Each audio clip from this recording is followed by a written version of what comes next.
ఇక మరో కీలకమైన అప్డేట్ శాటిలైట్ ఇమేజెస్ను కనుక పరిశీలిస్తే ఎంజీ రావు గారు భారత్ చైనా సరిహద్దుల్లో డ్రాగన్ కంట్రీ ఒక ఎయిర్ బేస్ను నిర్మిస్తోంది ఎల్ఏసి వెంబడి అనేది సమాచారం. అంటే భారత్తో యుద్ధానికి చైనా ఏదైనా సీక్రెట్గా ప్లాన్ చేస్తోందా? అసలు ఎల్ఏసి దగ్గర ప్రజెంట్ సిచ్యువేషన్ ఎలా ఉంది? ఎస్ అండి, ఇప్పుడు ఇండియా చైనాల మధ్య సరిహద్దు పొడవు సుమారు 4000 కిలోమీటర్ల బౌండరీ అనమాట. ఇది రెండవ అతిపెద్దది బంగ్లాదేశ్ బౌండరీ తర్వాత. ఇప్పుడు శాటిలైట్ ఇమేజరీస్ రీసెంట్గా రిలీజ్ అయిన శాటిలైట్ ఇమేజరీస్లో చాలా భయోత్పాతాన్ని కలిగించి విషయాలు బయటపడ్డాయి. ఒక ఇండియన్ ఆర్మీ హై అలర్ట్ అయిపోయిందని చెప్పొచ్చు అనమాట అవి చూసిన తర్వాత. ఎందుకంటే ఇండియన్స్ అందరూ ఒకటి అనుకోవచ్చు, రీసెంట్గా అమెరికా అధ్యక్షుడు ట్రంప్ టారిఫ్లు విధించిన తర్వాత ఇండియా చైనా రష్యాలు కలిసి బ్రిక్స్లో భాగంగా ఎస్సీఓలో భాగంగా చాలా క్లోజ్ అవుతున్నాయి. తర్వాత చైనా అధ్యక్షుడు కూడా ఇండియాని ఫ్రెండ్లీగా ఆహ్వానించారు. రేర్ ఎర్త్ మెటీరియల్ ఎక్స్పోర్ట్ చేస్తున్నాడు, అమెరికాకి ఎక్స్పోర్ట్ చేయకపోయినా పాకిస్తాన్ విషయంలో అంత సపోర్ట్ ఏమి లేదు. గత కొన్ని నెలలుగా ఇండియా చైనా బాయ్ బాయ్ అనే వాతావరణం మళ్ళీ కనిపిస్తుంది అనే ఒక అద్భుతమైన స్నేహపూర్వక వాతావరణం ఇండియా చైనాల మధ్య కనిపించే సమయంలో ఈ యొక్క ఒళ్ళు గగురు పొడిచే కొన్ని పిక్చర్స్ బయటపడి, అవేంటి ఎల్ఓసి అంటే ఎల్ఏసి అంటారు, లైన్ ఆఫ్ యాక్చువల్ కంట్రోల్ అంటారు. అది ఎక్కడ ఉంటుందంటే మన లడక్ నుంచి సిక్కిం వరకు ఉన్నదాన్ని ఎల్ఏసి అంటారు, లైన్ ఆఫ్ యాక్చువల్ కంట్రోల్ అంటాం. తర్వాత సిక్కిం నుంచి అరుణాచల్ ప్రదేశ్ దాకా ఉన్న బౌండరీని ఏంటంటే మెక్మోహన్ లైన్ అంటారు, లేదా ఈస్టర్న్ సెక్టార్ అంటారు. ఇక్కడ ఏంటంటే ఇప్పుడు 2020లో గాల్వాన్ వ్యాలీ సంఘటన జరిగిన చోట నుంచి 60 కిలోమీటర్లో పోంగ్యాంగ్ అనే లేక్ ఉంటుందన్నమాట.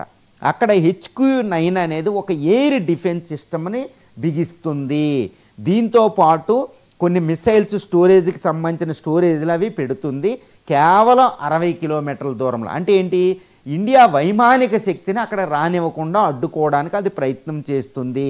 చాలా భయోత్పాతాన్ని. ఏంటంటే రీసెంట్గా ఇండియన్ ప్రైమ్ మినిస్టరు చైనా వెళ్ళబోయే ముందు తర్వాత India foreign minister S Jaishankar China వెళ్ళి ఆయన జీ జిన్పింగ్ని మీట్ అయినప్పుడు, తర్వాత చైనీసు ఫారిన్ మినిస్టర్ మన ఇండియాకు వచ్చినప్పుడు డిజెంగేజ్మెంట్ అనేది ఒక ఒప్పందం జరిగిందనమాట. అంటే సైన్యాన్ని ఉపసంహరించుకున్నారు.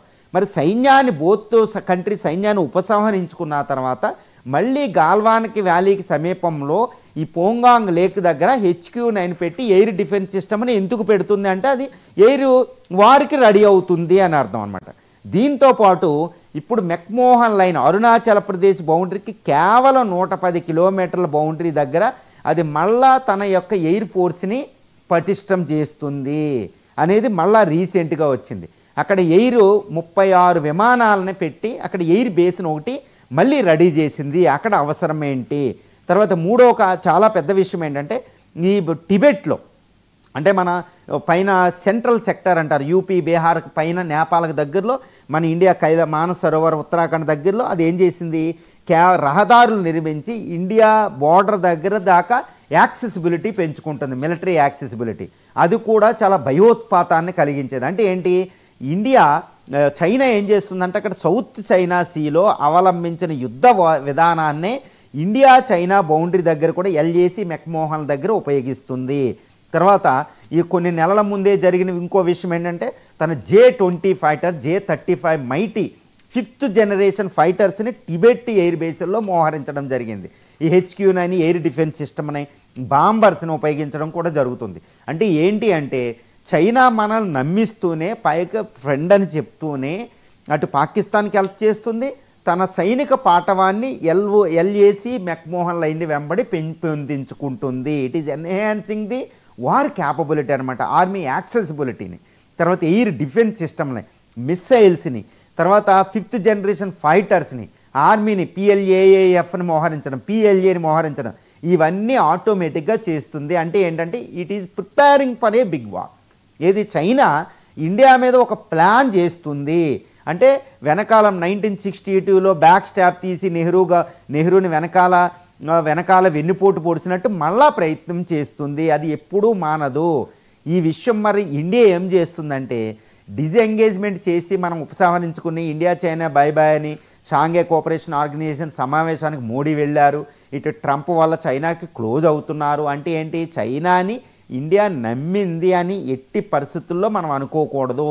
చైనా యొక్క దృక్పథం, దాని యాటిట్యూడు, దాని మోసపూరితతనం, దాని గుంటనక్క వేషాలు ఇండియాకి బాగా తెలుసు.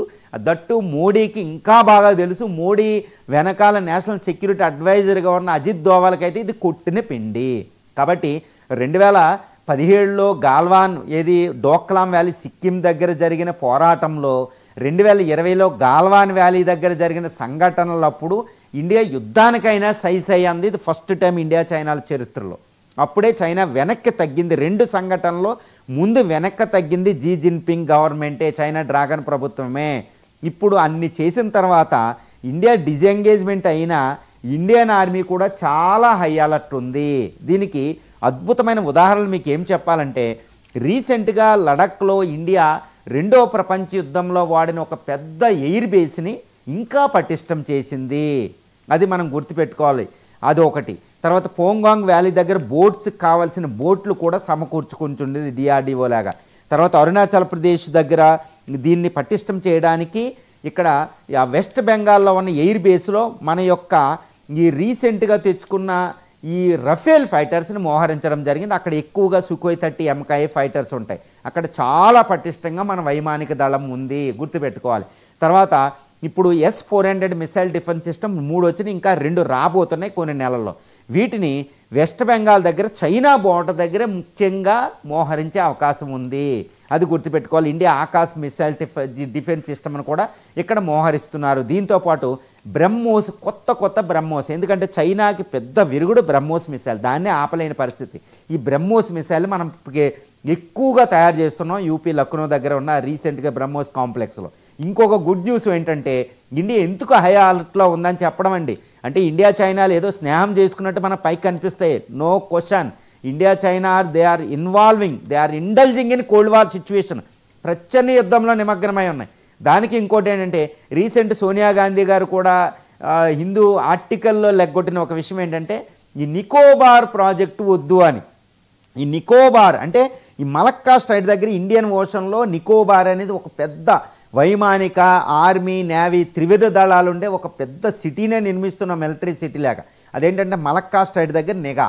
ఎందుకంటే చైనా యొక్క 60% పెట్రోలియం అనేది దాని ద్వారా దిగుమతి అవుతుంది. అక్కడ కొట్టేస్తే చైనాకి మొత్తం ఆయిల్ ఆగిపోయినట్టే అనమాట, గ్యాస్ అనేది. సో అదే చైనా యొక్క పెద్ద వీక్ పాయింట్. అక్కడ మనం ఉన్నాం, దాన్ని మలక్కా డైలమా అంటారు. అక్కడ మనం ఉన్నాం. అదే జిన్పింగ్ మనకి 2017లో డోక్లాం టైం, 2019లో 20లో జరిగిన గాల్వాన్ వ్యాలీ టైంలో ఇండియాతో యుద్ధానికి వెనకాడింది ఈ మలక్కా స్ట్రైట్ దగ్గర ఇండియన్ నేవీకి ఉన్న గ్రిప్ వల్లే.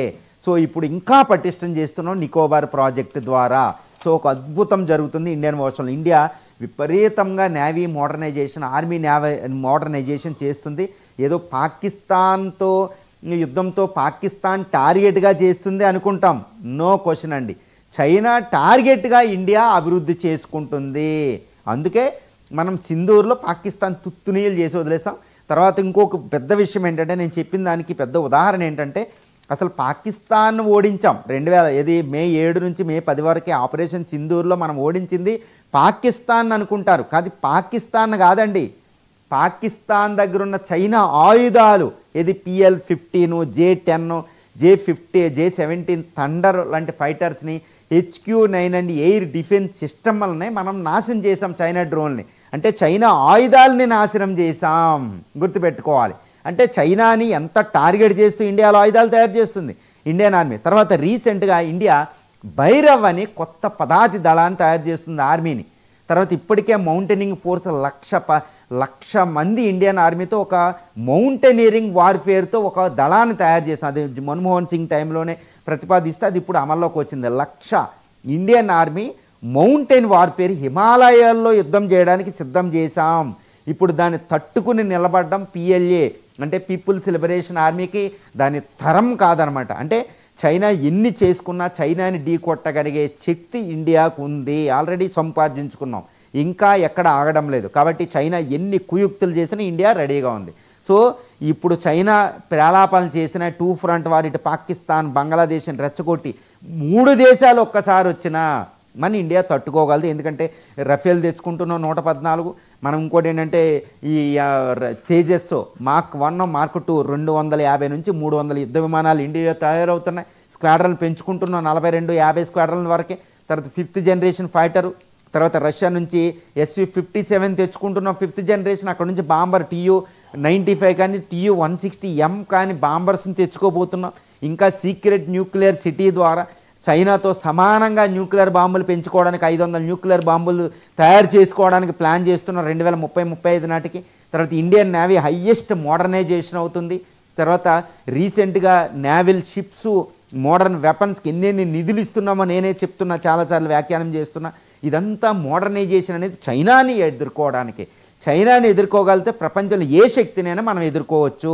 దీనికి ఇంకొక ప్రబల ఉదాహరణ ఏంటంటే చైనా దృష్టితో ఇండియా యుద్ధ సన్నద్ధత అనడానికి S-400 మిసైల్ ఎయిర్ డిఫెన్స్ సిస్టమే కాదండి, స్వదేశీ సుదర్శన్ చక్ర ప్రైమ్ మినిస్టర్ మోడీ గారు చెప్పినట్టు INS విక్రాంత్, INS విక్రమాదిత్యతో పాటు ఇంకొక 3 వరకే న్యూక్లియర్ ఎయిర్ క్రాఫ్ట్లు నిర్మించడానికి నిధులు కేటాయించడం జరిగింది. ఇది రీసెంట్గా మనం మర్చిపోకూడదు. ఇజ్రాయెల్ నుంచి ఎన్నో మిసైల్ తెచ్చుకుంటున్నాం, కొత్త వెపన్స్ అనమాట. సో చైనాని మనం ఎట్టి పరిస్థితుల్లో మనం ఎదుర్కోవచ్చు. అందువల్ల చైనా ఎన్ని చేసినా LAC వెంబడి మరి ఎందుకు చేస్తుంది అంటే ఒకవేళ ఇండియాని ఎదుర్కోవాల్సి వస్తే మనం ఎలాగా అని అంటే ఇప్పటికీ అనుకుంటారు ట్రంప్తో మనం కొంచెం ఇష్యూ ఉండడం వల్ల ట్రంప్కు దూరమై చైనాకి దగ్గర అయిపోతుందని. ఇది ఎప్పుడూ తప్పేనండి. ఇండియా ఎప్పుడు ఒంటరిగానే తనను తాను రక్షించుకోవడానికి ట్రై చేస్తుంది. అమెరికా మీద కాస్త డిపెండ్ అయ్యొచ్చు క్వాడ్లో భాగంగా, కానీ చైనాతో యుద్ధం అనేది ఇండియాకి అనివార్యం, తప్పదు. ఇది మన ఇండియన్ పాలసీ మేకర్స్కి, ఇండియన్ డిఫెన్స్ ఎక్స్పర్ట్స్కి, ఇండియన్ అధినేతలైన మోడీ వీళ్ళందరికీ చక్కగా తెలిసింది. కాబట్టి మనం ఈరోజు చైనాతో ఫ్రంట్ చేస్తామని మనం ఆగుతాం, కానీ వాళ్ళు policy makers always they are on high alert అండి. ఇండియన్ ఆర్మీ హయ్యెస్ట్ అలర్ట్ ఉంది, no need to worry. But చైనాని నమ్మి చాలా జాగ్రత్తగా ఉండాలి, దాన్ని నమ్మకూడదు అనేది మనకి చాలా నేర్చుకోవాల్సిన గుణపాఠం. ఇక మరో